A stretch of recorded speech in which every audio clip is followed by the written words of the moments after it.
At long last, the last of the hills and mountains have been finished, and boy does Ronnisa Plains look so much different than what it used to be. After all, where did all that traffic go, and where's those power lines and stuff at? Where did all that go?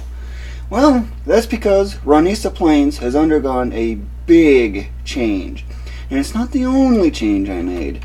Just to give you an idea on how things are, if you look really closely, you can see something right about in here. Yep, these are the Keveran Mountains. Nothing new there. That hasn't really changed at all. But what has changed is the stuff beyond there. Okay, where's that extra wide Keveran River at? That seems a little strange. I'm gonna take a shortcut. Wow, that river sure looks a lot narrower than it used to be. After all, wasn't that river all the way out to here before? Or roughly so? Well, that's just one of the major changes I made with Ronnisa Plains. The Keveran River is much narrower, but this is still wider than it actually is going to be. Okay, so how is that possible? Easy. This is just a placeholder for where the ground decals are going to be. Here you can see the Keveran Mountains eventually rising up a lot, the occasional air taxis going by. And of course the Ronn Hills, as they're now going to be called. After all, there is also some other things around this particular area. Of course, high above, you remember all these sloped platforms and stuff, right? Nothing new there. Of course, really high up, and now you finally start seeing the clouds. That's another one of the major changes I made to this world. Visibility has been reduced from 288 SU all the way down to only 72 SU. Oh yes, what a huge difference that is. But this isn't the only world that has undergone such drastic change, if you don't mind all this crazy speed. Yes, I bounced off of that. I love that. But yeah, this is just mostly placeholder stuff for what I'm otherwise got in store for this world. The highway and the trains weren't there before, that's going to be completely redone. The power lines have also changed. But these have been moved closer from 10 SU to 8, and the back ones from 40, if I remember, to now 32. Quite the drastic difference, isn't it? But there is more. Keveran Desert. Okay, obviously this looks a lot different than it used to be. This out here doesn't look any different, neither are these. The sand dunes here. You can see the cars going by out there if you look closely enough. Get a little higher and you can start seeing things a little better, but this up here certainly looks a lot different than it used to be. So what's going on there? Well, that's what part of what I'm up to is all about. The Keveran Mountains have been spaced much closer together so as to conform to the standards I've had, because it was oddly inconsistent with everything else. Of course, with a lot more height, if you're looking here, you can actually see these poking through into the clouds. That wasn't like that before. That's because I made them 25% taller. Quite the drastic difference, isn't it? And yes, that greenery is still the same. Nothing new there, at least. It didn't go over far enough. But for the really high areas, to really see everything beyond, that wasn't good. Speaking of which, there's one of the maglev trains that you'll see in Ronnisa Plains when I get there. Both directions, except that's at 16 and 15 SU. SU means scaling units.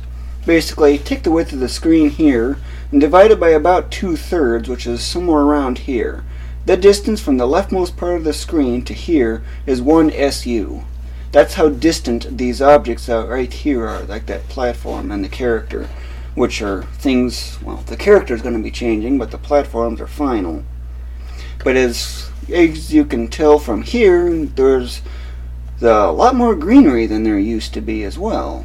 And of course, since this takes a ridiculously long amount of time, well, you're not really missing out on much.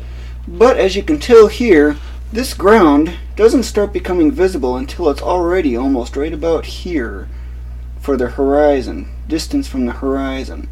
That is one of the main differences that I needed to make. Otherwise, you'd be seeing the ground right here already. That is how bad it really was.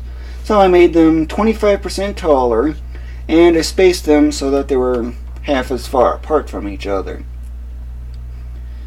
And, in addition, Lake Keveran is now confirmed for what this is out there. And of course I've adjusted the elevation and stuff like that as well. You can start seeing those ground decals for the farm fields and stuff. Just barely, but they're coming into the view. Of course, with a whole lot of extra height, you can easily start seeing some of the finer details. I roughened up the grass over here for a little bit, but I love this gradient. Sure looks nice, doesn't it? But just remember, the width of one of these farm fields, which is barely 20 pixels, is also 32 times the width of the screen in the foreground area. That is really extreme. But that's just how extreme Platform Masters really can go. So you can kind of see city out there too, but this is now confirmed to be Lake Keveran. I just wanted to let you know on that. Nothing really new changed here, because of course I'm waiting for trees at the moment. But this one, yeah, there's something different about this one. You ready to see it? You'll be pretty impressed, trust me. Here goes. Oh my goodness, what a difference that is. Sure looks a whole lot different, doesn't it? Well, here's the Keveran Mountains, which now conform to my standards and using my jaggedness system and stuff like that. And there's a highway here, in case you're wondering what this is. It's just a placeholder. Keveran River right here, or at least the intended range. Ground decals will be used for this, along with this. And the other difference is the fog right here. Remember how it used to be a faded screen all the way through, and especially out like right here where it's really close, but not anymore? Well, that's because an actual fog bank is used. Remember the Census caverns? Well, the same thing is used here. Now, I want you to watch this area from here up to about here. Just watch how it changes. You can see that intensity changing, right? Okay, get a little lower and you can see that it's even stronger. Get a little higher and it's kind of faded away quite well. And if I really get up really high, you can not only see a layer of hills coming into the view here that you couldn't see before, but there's another faint one there. And to really get up higher to about level with a fog bank, which is about here, you can see just how the fog bank actually looks as a general overview. But really high up, this is where things really start to clear out as far as the visibility goes. After all, these hills right here are now so easy to see, it's almost amazing. Yeah, I often call the Keveran Mountains hills because they're rather short. I'm almost up to the peaks right now, and I'm not even right to the threshold of what might be considered a mountain. And you're probably also wondering, what's with this obvious banding right here? Well, this is just a temporary thing at the moment. That's because, well, actually it is still going to be present, just in a different way.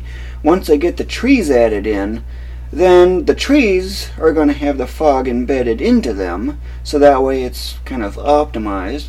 And on top of that, the heavy noise from the leaves of the trees and stuff like that is going to make this banding, which is going to be a little less intense, much harder to really make anything out.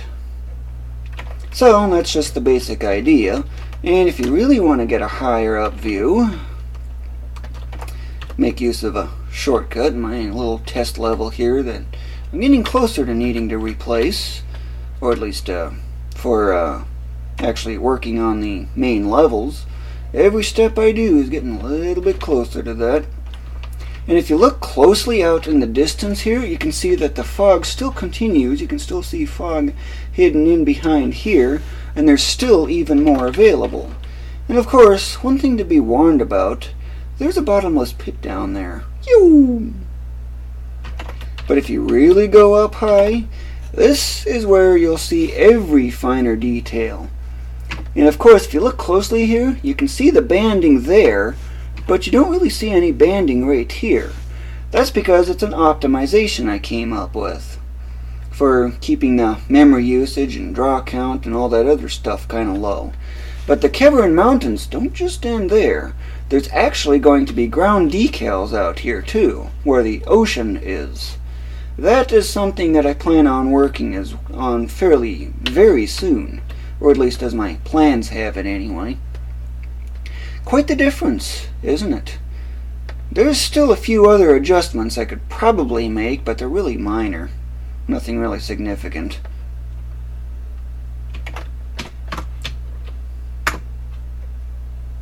Berugan Reef sure looks pretty much about the same, except there's a minor difference present. Remember Beruga Island, or that center and that Beruga crater, that center island? Well, with plenty of height, you can actually see that that island has been considerably changed. It's a lot wider, and it's even a little taller. And if you look at all these other islands around it, it looks a lot more circular than it used to be. And then some a lot more circular. What am I doing? Well, I'm just trying to show you some of the other stuff. Of course, it doesn't help that I hit the spring. So yeah, I could have just gone over more to the right.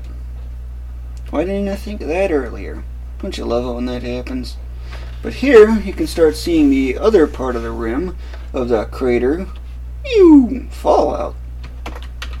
Otherwise, that's pretty much really the only change made it here.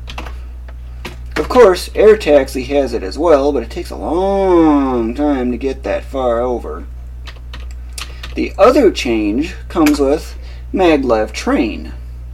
Maglev train hasn't really changed much since the last time we saw it. However, the main difference is with the Sentis Mountains out here. The biggest change? I spaced them out a little more so you can actually see the ground between the layers.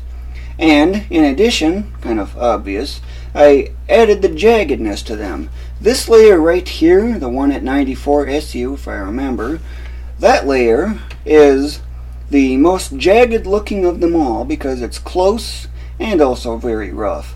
And if you remember screenshot 486 in my archive, you remember a view like this, right? Very scenic. I just love this view. And of course, just peacefully gliding along through the mountains. Sure come up with all kinds of neat views. However, that's really about the only change I made here, at least for this particular world. High speed falls, anyone? Fallout!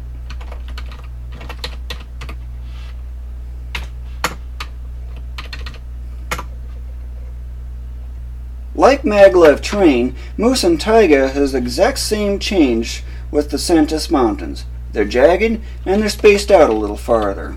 Just to give you the basic idea, of course nothing really significantly different here that you can see, but of course you'll see that this seems rather weird, but that's only because it's just a temporary placeholder for what's later to come when I finally get at working on this particular world.